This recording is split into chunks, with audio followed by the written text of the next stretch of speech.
Okay, so you should have a set of guided notes open that are on Schoology, and they are a CAMI. Okay, so the first slide doesn't have much to put on the CAMI, so don't panic if you can't find it. Two really big ideas that I want you to focus on as we go through this unit are passive transport and active transport. So the big differences between the two is one takes energy, and that's active. And you can kind of hear the word active, energy, that kind of makes sense, okay? If someone's passive, they're kind of like, well, I don't want to do anything. That one does not take energy, okay? The other things to know about these is passive is like going down a sliding board. You go from high to low. That doesn't take much energy. You just sit on the slide and you go down without, pushing yourself. Active transport, it's like climbing a ladder. You go from low to high, and that takes energy. Your muscles have to work as you go up the ladder. So those are really, really big ideas, and I wanted to start with those because pay attention to these ideas as we go through this unit.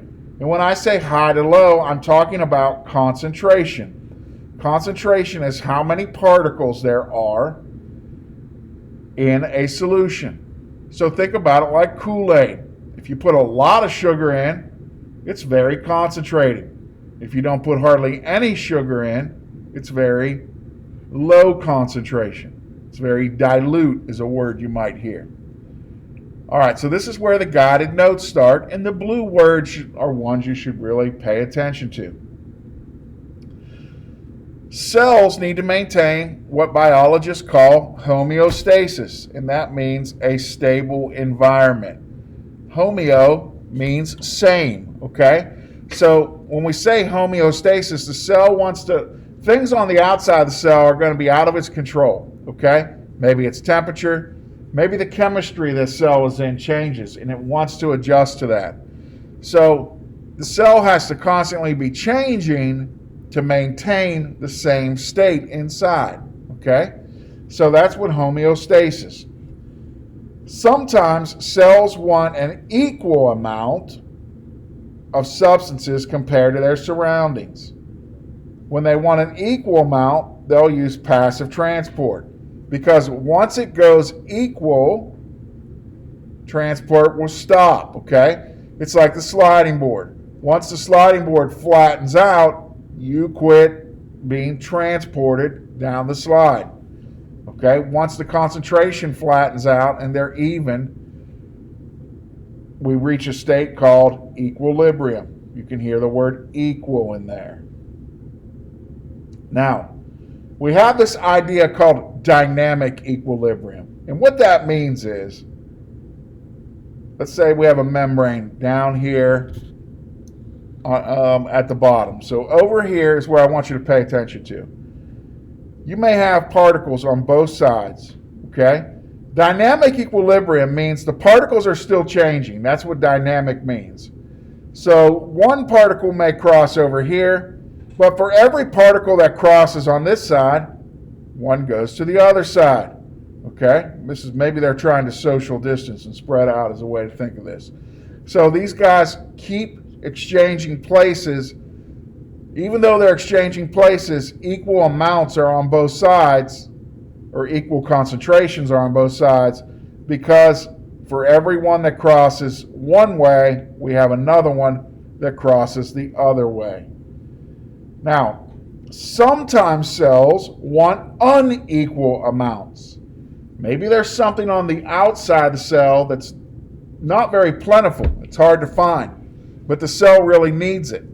So it's not like a sliding board. It's more like that stuff needs to climb a ladder to get in, to go from low to high.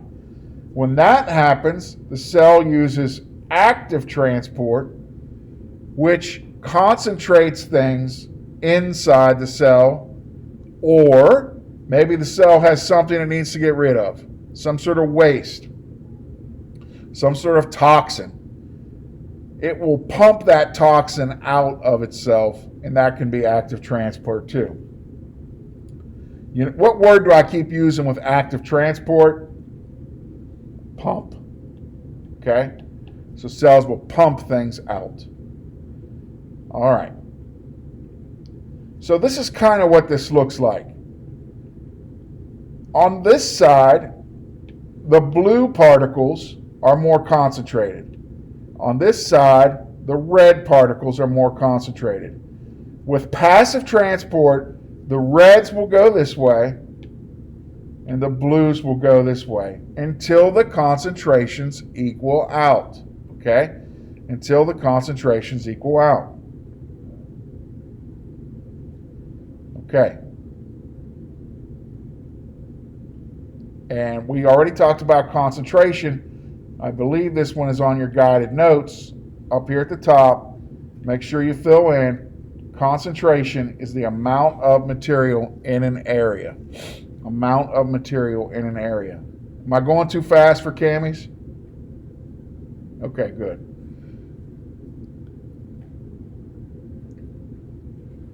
All right. So just some pictures here to illustrate this. I keep talking about a sliding board. Things go from high concentration to low concentration until they spread out. If I spilled a bottle of perfume on my shirt, it's going to be highly concentrated on my shirt. It will slowly cross the room until it gets to you. Okay? What makes concentration is the amount of particles and the size of the container. Okay? Size of the container. So if I pulled that perfume on myself outside, a huge container, okay? It's probably going to dissipate pretty quickly. If I poured it on myself in like a small car, we're going to smell that the whole ride, okay? So the more particles there are, the steeper the concentration, and it will go quickly, okay? If I just put one drop on my skin and spread it out, it's not as concentrated, so it will spread more slowly, okay? So we'll say there's a steep or a high concentration gradient like this, and down here we'll say there's less steep or a lower concentration gradient. Okay. So add this idea right here, concentration gradient, to your guided notes.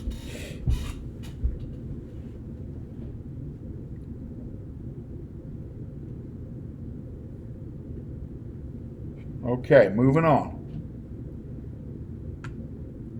There are 3 types of passive transport, and there are more than one type of active transport, but we're only going to talk about one today. Okay, so the 3 types of passive transport, which we're going to fill in a table, are diffusion, okay? And diffusion goes through the membrane. Diffusion goes through the membrane. There's facilitated diffusion, and that goes through a transport protein. So transport proteins are facilitated diffusion. What does facilitated mean? Okay, if I'm a facilitator at a wedding and my job is to facilitate the cake, that means like I am going to make that happen. Facilitated diffusion makes a particular substance go through the membrane, usually through a tunnel. Okay?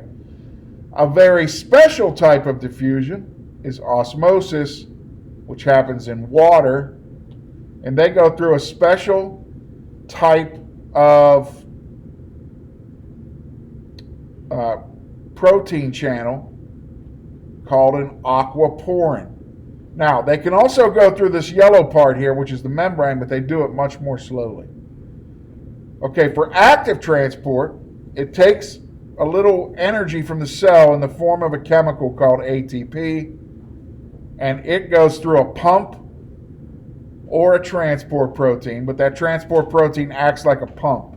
It kind of rocks open and close and it will pump things through this little sort of looks like a split jelly bean. So let's look at these.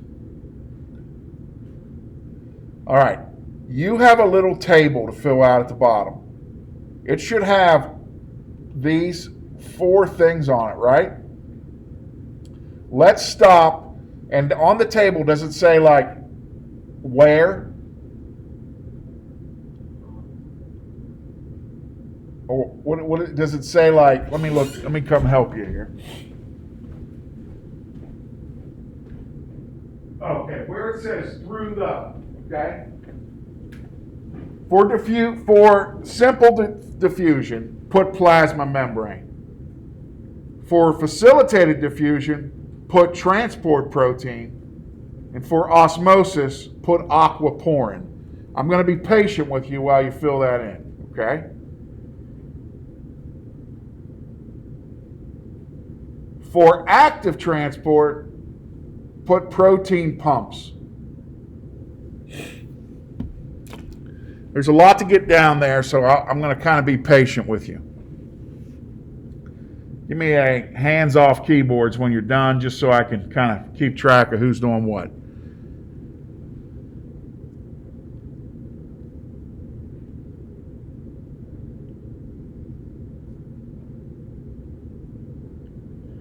People at home, you should be doing this too.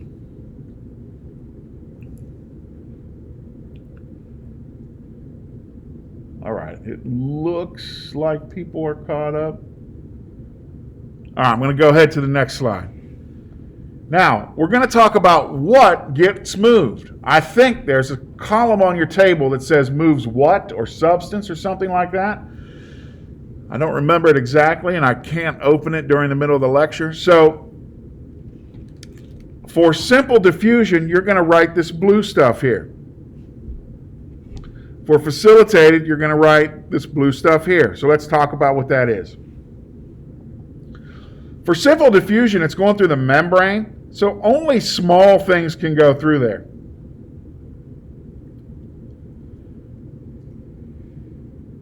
I want you to add one little statement here, non-polar. And that means things that don't sort of have a charge on them.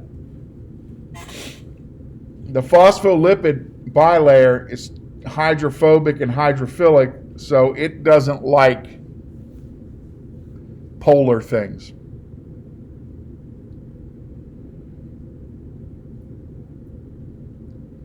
All right, facilitated diffusion works with things that are big and charged, or another way to say that is polar.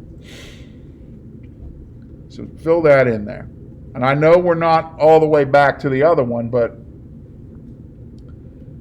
we're not back to active yet, so just fill it in as you go. And I'll put a copy up after the lecture ends so we can take a look at it. So if you miss one right now, just stand by. I'll show you what the filled in table looks like in a second.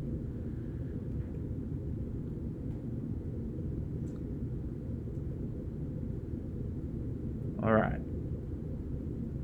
Looks like most people have them in. I'm going to go ahead and go unless somebody says wait. Okay, osmosis is a special one, and that moves it moves water, so put that on your table, and it can go through 2 different doors, okay, 2 different ways to get in. It can go through the phospholipid bilayer, but it can also go through transport proteins that are called, write this down, aqua, which kind of sounds something like water, porins, which sounds like pore, which is a hole, so this word literally means water holes. So jot this down in your osmosis section.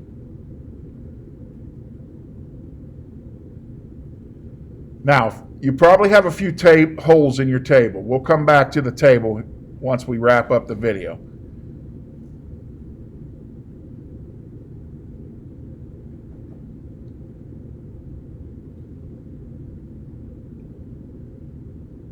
Okay, looks like we finished that one up. So a couple words that I want you to know, okay? We got to know a few things about the solutions that all this stuff happens in, okay? So we use two words. The solute is what's being dissolved. So that might be like, if you're making Kool-Aid, the solute is the flavor packet and the sugar. When you make Kool-Aid, you make it in water. The solvent is almost always, in biology, almost always water. Okay? Not always, but usually water. Okay. So when we take a substance, we say percents, okay? Kool-Aid might be 10% sugar and 90% water, and that should add up to 100%. Now, when you get into chemistry, there's more complex ways to represent this called molarity, but we're not going to dip into that in this class. So we're just going to use percents because everybody already knows percents. Okay, so a couple words I want you to know. Solutions can be hypertonic, hypotonic, or isotonic. And a couple different things happen. If there are cells inside of here, and we have a really high concentration of something, in this case it's potassium ions, water will go toward the high concentration. And to remember that, write this down. I like to say salt sucks. Now, that doesn't mean it's bad. It means it sucks the water. Okay? Sometimes if we say something's terrible, we say it sucks. But in this case, it's which way water is moving. So if there's a really high concentration outside, we call that hypertonic. Cells in hypertonic solutions will do will do the same thing, but there's two different names. For animal cells, we will say they shrink or shrivel. And for plant cells, cell walls help them maintain their shape. We will say they're plasmolized. Okay? I like shriveled and shrink a lot better because those are words I know. Plasmolized, something I got to remember. So salt sucks. Water is moving out of the cell. Okay? So we're really working on the solution here. The solution is hypertonic.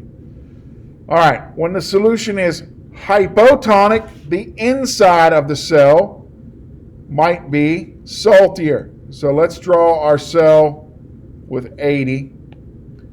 It's going to, salt sucks, pull water in. And what will happen is some cells will pull in so much water that they blow up and die. Okay? This is how you make jellies and pickles. You put so much sugar in it that any bacteria in it's going to be, hypertonic is how you make jellies and pickles. I forgot to tell you that. So let me go back. This is how you make jellies and pickles, where you put so much sugar in it that it pulls all the water out of the bacteria and kills it.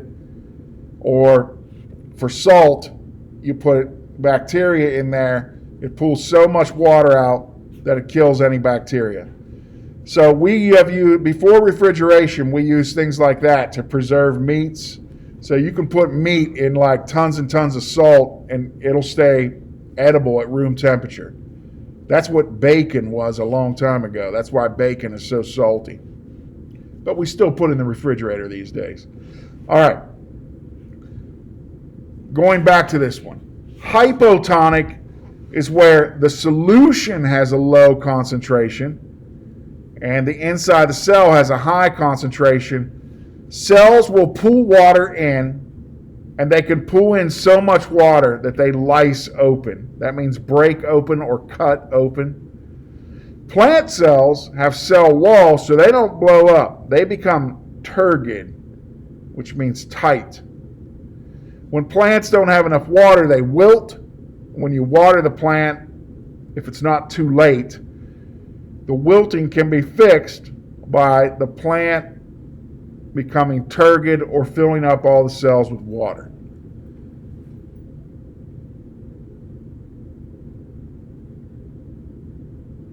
Sometimes plants will wilt and they die, and that's not going to, no matter how much you water it, it's not going to help. Okay. So that's hypotonic. In an isotonic situation, it's the same and nothing really, the cell doesn't change. Isotonic, the cell doesn't change. So it'd be 65, 65. Which honestly, that example is really high, so we really wouldn't see that amount of sugar. That would kill most cells.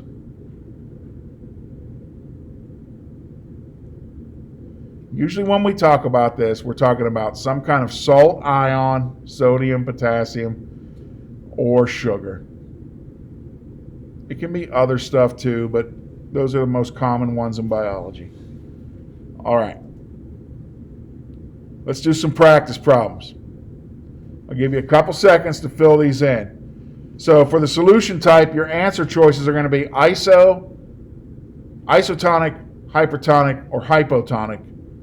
And cell will, you're going to be telling me shrink, swell, or lyse, or not lyse. No, that's right. You'll say same, shrink, or lyse.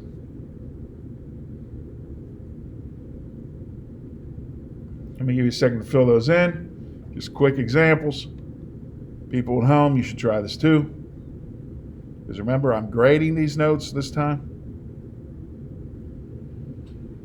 Okay. So for this one, solution is isotonic. I'm just going to abbreviate here. Cell's going to stay the same. For this one right here, salt sucks, water goes out. Okay? So this is a hypertonic solution.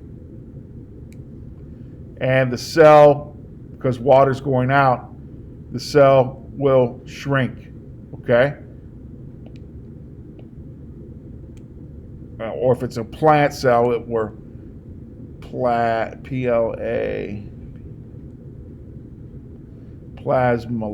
L-Y-Z-E, plasmolyze. This one right here, concentration's higher inside. Salt sucks. In this case, it's sugar, but sugar sucks too. This is a hypo, because it's low on the outside, and the cell will swell, become turgid, or it will lyse. All those things are possible. Okay, depending on if it's an animal or plant cell. Okay, that is our last slide, I believe. So we're going to stop here on our video. We're almost out of time in class.